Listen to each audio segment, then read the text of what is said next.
চাঁদাবাজিসহ বিভিন্ন অভিযোগের বিষয়ে অধিকতর জিজ্ঞাসাবাদের জন্য নারায়ণগঞ্জ-৩ আসনের বিএনপির সংসদ সদস্য আজহারুল ইসলাম মান্নানের ছেলে জেলা যুবদলের সিনিয়র যুগ্ম আহ্বায়ক খায়রুল ইসলাম সজীবকে ঢাকা মহানগর গোয়েন্দা পুলিশের কার্যালয়ে নিয়ে যাওয়া হয়েছে।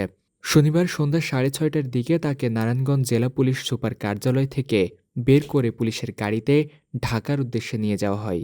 এর আগে দুপুরে রাজধানীর বসুন্ধরা আবাসিক এলাকার বাসা থেকে ঢাকা মহানগর গোয়েন্দা পুলিশের সহযোগিতায় তাকে আটক করা হয় বলে জানান অতিরিক্ত পুলিশ সুপার তারেক আল মেহেদী। এদিকে ডিবি কার্যালয়ে নিয়ে যাওয়ার বিষয়টি বিভিন্ন গণমাধ্যমে প্রচারের পর রাত ৮টায় যুবদলের কেন্দ্রীয় কমিটি তাকে প্রাথমিক সদস্য পদসহ যুবদলের সকল পদ থেকে বহিষ্কার করে। আমাদের নারায়ণগঞ্জ জেলার ডিবি টিম নারায়ণগঞ্জ ৩ আসনে মাননীয় সংসদ সদস্য আজিজুল ইসলাম মান্নানের ছেলে খায়রুল ইসলাম সজীবকে তার নিজ বাসভবন বসুন্ধরা এলাকা থেকে জিজ্ঞাসাবাদের জন্য ডিবি কার্যালয়ে নিয়ে আসেন। তার বিরুদ্ধে কিছু অভিযোগ আছে আমাদের কাছে, সেই অভিযোগগুলো আমরা ভেরিফাই করার জন্য জিজ্ঞাসাবাদের জন্য আমরা নিয়ে এসেছিলাম। তো তাকে আরো অধিকতর জিজ্ঞাসাবাদের জন্য ডিএমপি ডিবি কার্যালয়ে এখন নেওয়া হবে।